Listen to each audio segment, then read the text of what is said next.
Alhamdulillah, pada kesempatan ini kita kembali melanjutkan kajian kita.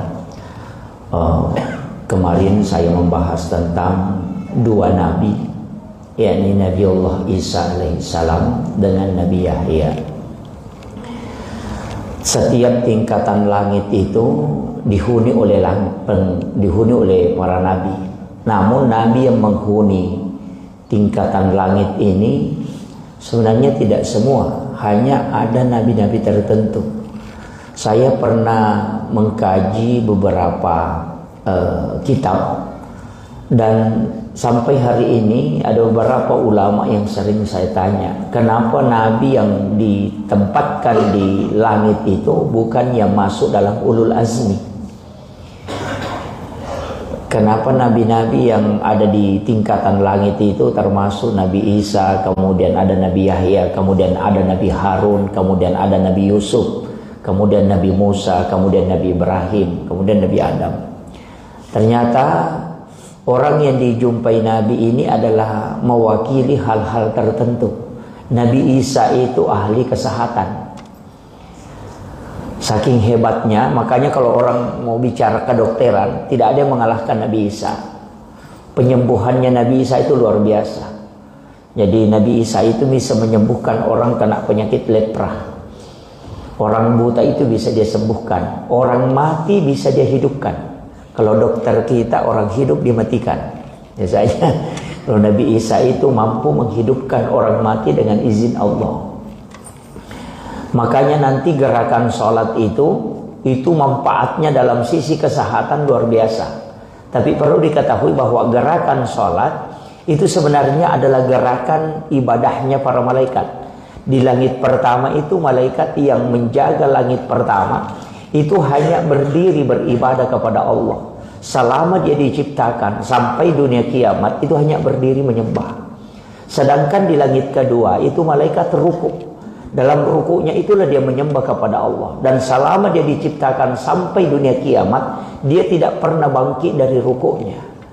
Itulah sehingga kenapa 7 gerakan sholat, karena juga 7 tingkatan langit. Makanya sebenarnya sholat itu gerakannya adalah sembahnya para malaikat kepada Allah. Itu setiap tingkatan langit. Nanti kalau bacaan sholat itu ada beberapa yang memang langsung, ada juga beberapa tambahan seperti Allahu Akbar Kabir, itu kan tambahan. Jadi itu bukan dari Isra Mi'raj, hanya sahabat yang membaca, tapi disahkan oleh Nabi. Jadi nanti kita akan bahas itu. Kemudian Nabi ketemu dengan Nabi Idris. Nabi Idris ini adalah salah seorang Nabi yang sangat hebat berzikir. Jadi nanti dalam sholat itu bagaimana cara khusyuk dalam sholat. Kalau kita pakai dengan pola cara zikirnya Nabi Idris itu luar biasa, Pak. Karena Nabi Idris itu ketika dia pengantin baru, kemudian dia bersama dengan istrinya di malam pertama, apa yang dia bilang? Wala zikrullahu akbar. Masih lebih nikmat kalau saya berzikir kepada Allah dibanding bersama dengan istri. Bayangkan, Pak, kalau ada pengantin baru malam pertama, langsung dia mengatakan masih lebih nikmat sholat daripada bersama dengan istri. Itu luar biasa. Makanya Nabi Idris itu disuruh menjemput Nabi. Kemudian naik ke tingkatan lagi berikutnya, ketemu dengan Nabi Harun. Nabi Harun ini adalah Nabi diplomatik. Ini Nabi Harun adalah pendampingnya Nabi Musa. Itu luar biasa, Pak. Kalau hebatnya orang berdiplomasi, kemudian bagaimana metodologi dakwah, itu sebenarnya Nabi Harun yang ahli. Makanya Nabi itu sebenarnya profesor kesehatan, profesor ahli tanaman, alam, kemudian profesor di bidang zikir, kemudian profesor di bidang diplomatik. Kemudian nanti ketemu dengan Nabi Musa di langit ke-6. Tapi Nabi yang menangis itu yang ditemui oleh Rasulullah hanya Nabi Musa. Satu-satunya Nabi yang menangis itu Nabi Musa. Yang lain itu tidak. Kenapa Nabi Musa menangis? Itu Nabi Musa menangis itu karena sedih. Dia mengatakan, saya kira sayalah Nabi yang paling banyak umat masuk surga. Ternyata masih ada Nabi yang datang belakangan yang mengalahkan umatku. Karena dia melihat umat Nabi Musa itu bisa melihat ujung umatnya yang masuk surga. Tapi Rasulullah umatnya dia tidak bisa melihat ujungnya. Saking banyaknya umat Rasulullah yang masuk ke dalam surga. Itu yang membuat Nabi Musa menangis. Kemudian yang membuat Nabi Musa menangis yang kedua, karena Nabi Musa itu tidak bisa naik ke langit ke-7, sedangkan Nabi melewati itu. Dia mengatakan ini orang datangnya belakangan, tapi kok bisa melewati saya? Ini junior tapi bisa melewati saya, melampaui. Itulah yang membuat Nabi Musa itu menangis. Tapi di langit ketujuh, Nabi ketemu dengan Nabi Ibrahim. Kemudian Nabi Ibrahim itu tersenyum dan sangat gembira. Dan Rasulullah dalam hadis Bukhari Muslim, bahwa ketika Nabi ketemu dengan Nabiullah Ibrahim alaihissalam, Nabi sangat senang. Karena ternyata wajahnya Nabi Ibrahim itu mirip dengan wajahnya Rasulullah SAW. Setelah sampai ke langit ketujuh ketemu dengan Nabi Ibrahim, Rasulullah melanjutkan perjalanan, tapi malaikat Jibril itu menyampaikan kepada Rasulullah bahwa engkau lanjutkan perjalananmu. Saya hanya sampai di sini ya Muhammad. Rasulullah mengatakan tidak. Semenjak aku berangkat kau mendampingi aku Jibril, jangan kau tinggalkan aku. Tapi Jibril mengatakan aku tidak bisa ya Muhammad. Rasulullah mengatakan tidak. Kumpulkan kekuatanmu untuk bisa mendampingi aku sampai ketemu dengan Allah.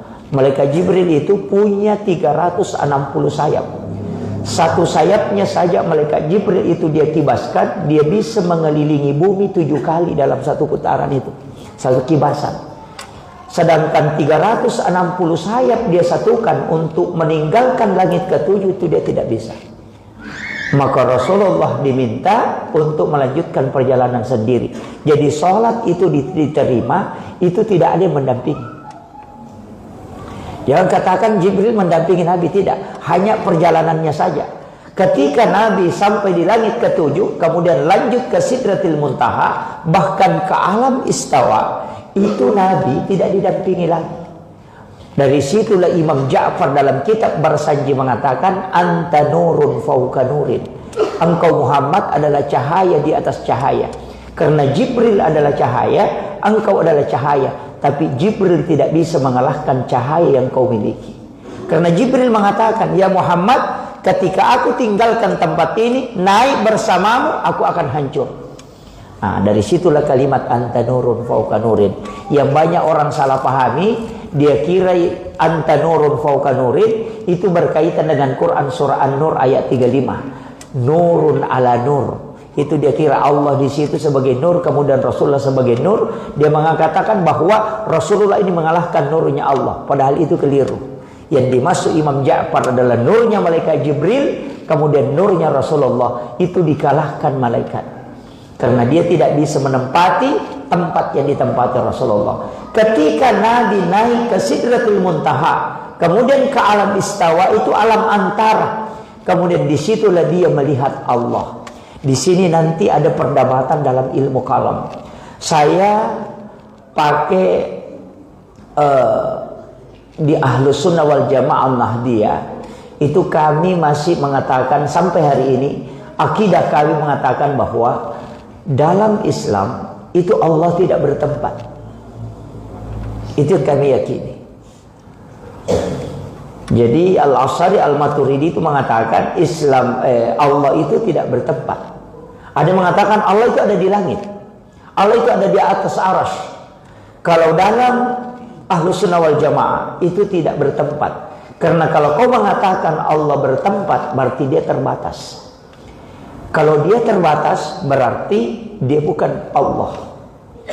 Nah, tapi apa maknanya ketika kita mengatakan bahwa Allah itu turun di 1/2 malam?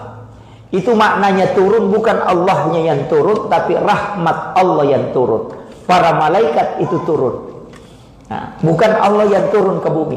Karena jadi masalah itu. Ketika Allah di atas aras kemudian turun ke bumi, berarti aras itu kosong. Kan begitu.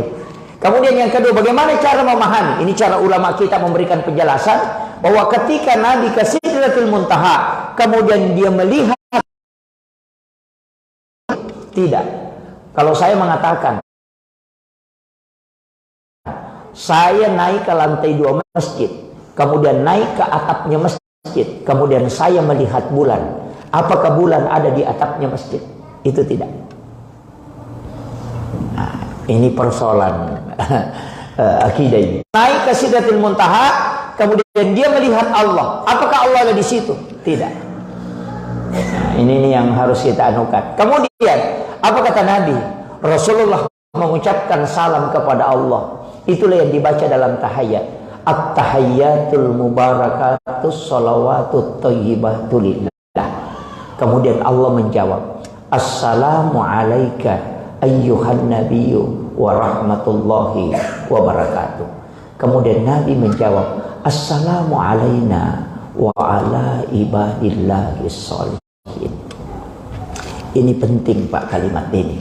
Makanya kalau baca tahiyat jangan disambung. At-tahiyyatul mubarakatus sholawatut thayyibatu lillah. Itu kalamur Rasul. Kemudian Allah menjawab, Assalamu alayka. Alayka itu dalam kaidah nahwu sharaf itu muhatab.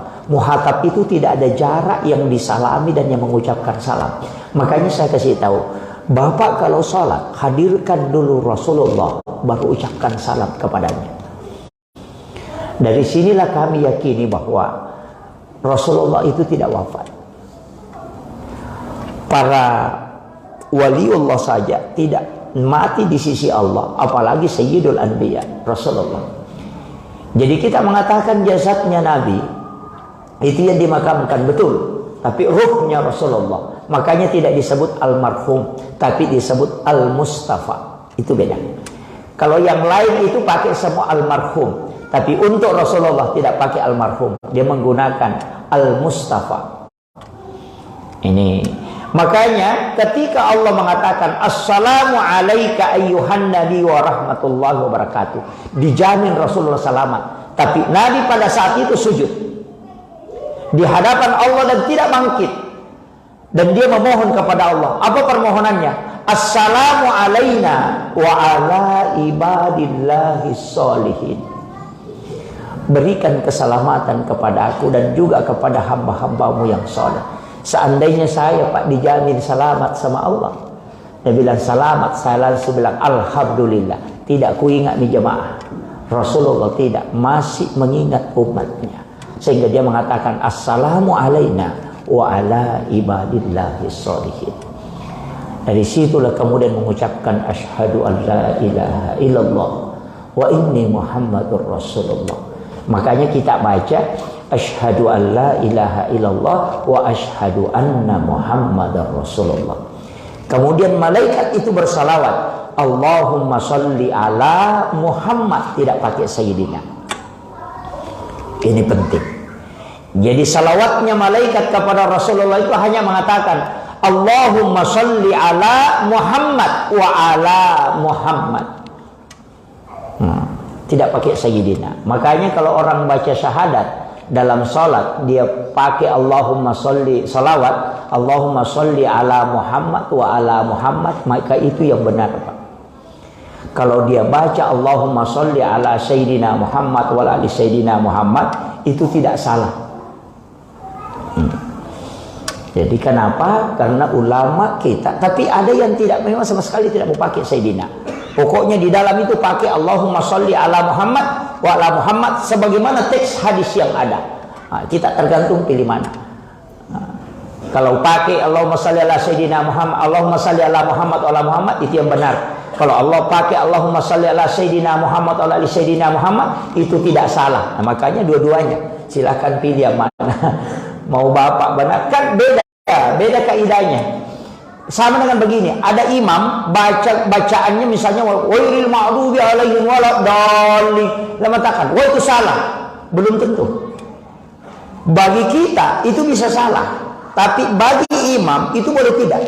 Kenapa? Karena salah itu dalam kaidah hukum ketika dia tahu yang benar. Islam ini sangat,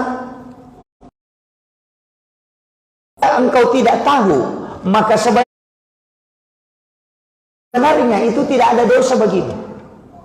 Tapi ketika engkau tahu kemudian kau melakukan, itu baru salah. Tapi ketika kau tidak tahu baru kau lakukan, maka itu tidak salah, cuma tidak benar.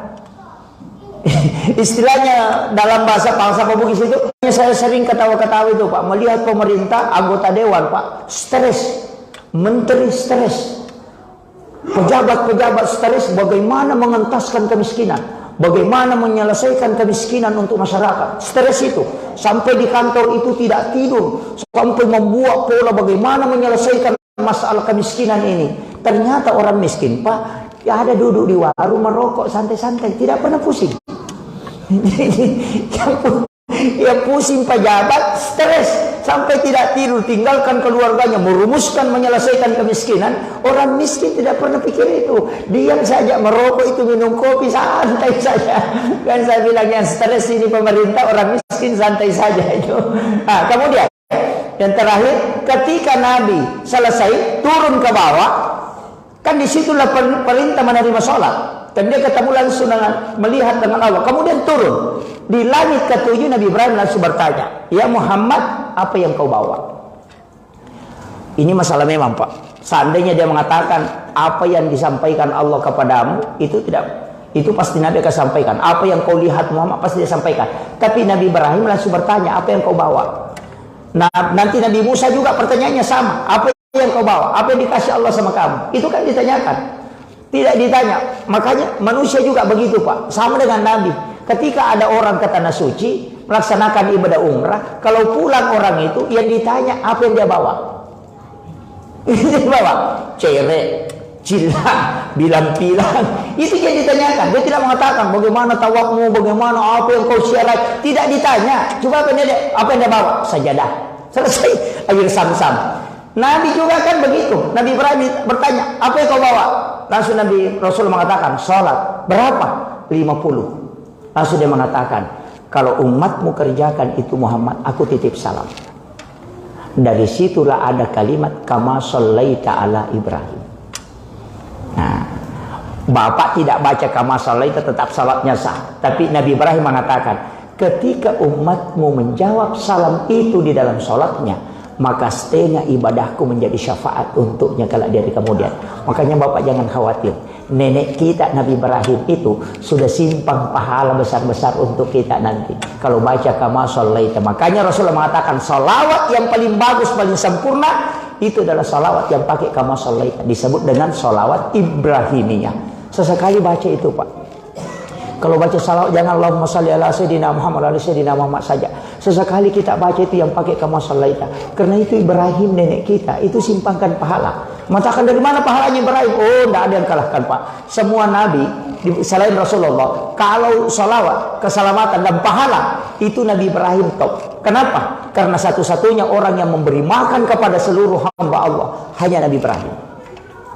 Karena dia minta, ya Allah berikan aku kesempatan, saya ingin memberi makan kepada seluruh hambamu, mulai yang ada saat ini sampai dunia kiamat. Dan Allah izinkan dengan menyuruh malaikat masuk ke dalam surga, mengambil segenggam kapur, kemudian disuruh melemparkan ke laut, dan itulah menjadi garam.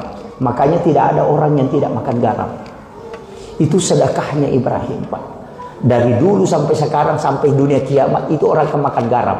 Makanya dari situ dalam kitab Hilmiddin, siapa yang makan garam sebelum makan pasti dia cerdas, karena itu sedekahnya Ibrahim.